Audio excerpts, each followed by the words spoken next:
All of that kind of connects to it's Japan's first film production. Best international film goes to Drive My Car. Departures, Japan. I'm very, very happy. Akira Kurosawa. Spirited Away. Kunio Kato. Ryuichi Sakamoto, David Byrne, and Hwang Soo for The Last Emperor. Thanks to Japan's experimental nature and its complex chronicle, it's allowed them to undeniably influence global cinema in the past century. One of its most well-known genres is Japanese animation, or otherwise known as anime, and it was with Osamu Tezuka that this revolutionary categorization of film began. Early animes were intended primarily for the Japanese market, and as such employed many cultural references unique to Japan. For example, while the large eyes of animation characters in Western films are mainly done to better convey emotions, in anime it symbolizes windows to the soul. Soon it became Japan's biggest cultural export, and they make up one of the most recognizable styles on the planet. As an art form, it has many applications which have helped it grow in popularity by infiltrating various creative mediums, including comics like Astro Boy.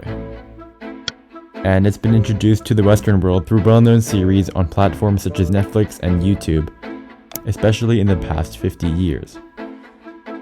Anime is especially useful in teaching and learning about Japanese culture, locations and institutions, historical and cultural references, social practices, and aspects that don't translate quite the same way to other media. And one of the key moments in Japanese animatic history was the creation of Spirited Away 20 years ago. Directed by Hayao Miyazaki and produced by Studio Ghibli, it would leave an indelible mark on animation in the 21st century. At the time, anime was widely perceived as a genre solely for children, and cultural differences often became barriers to the global distribution of these works.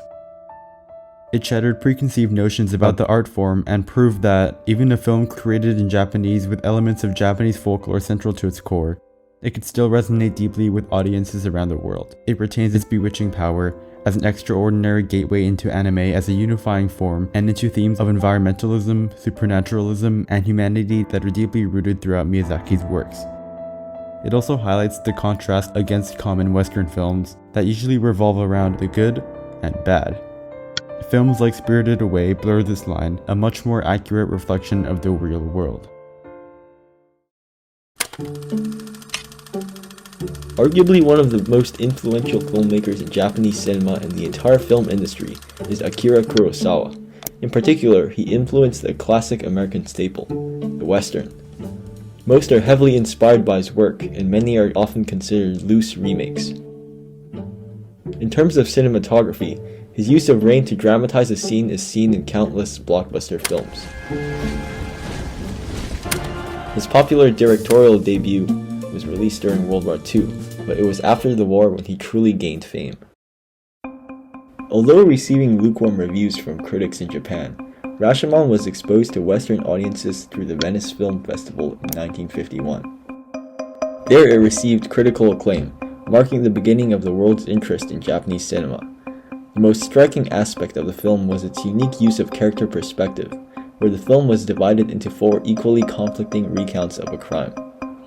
This unconventional form of storytelling heavily influenced American cinema and films such as The Usual Suspects, Pulp Fiction, and the mystery genre.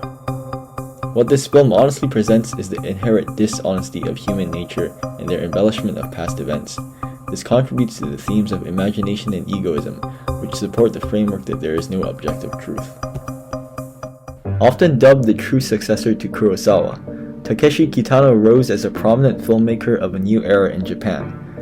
He originally found success as a comedian, contrasting with the films he produces, which are often filled with dark and violent undertones. Through the medium of Yakuza films, infused with neo-noir elements, Kitano's frequent use of idiosyncratic, absurd humor adds a sense of surrealism to his scenes. This overall contributes to his films representing the nihilistic, bleak worldview of the generation and society as a whole.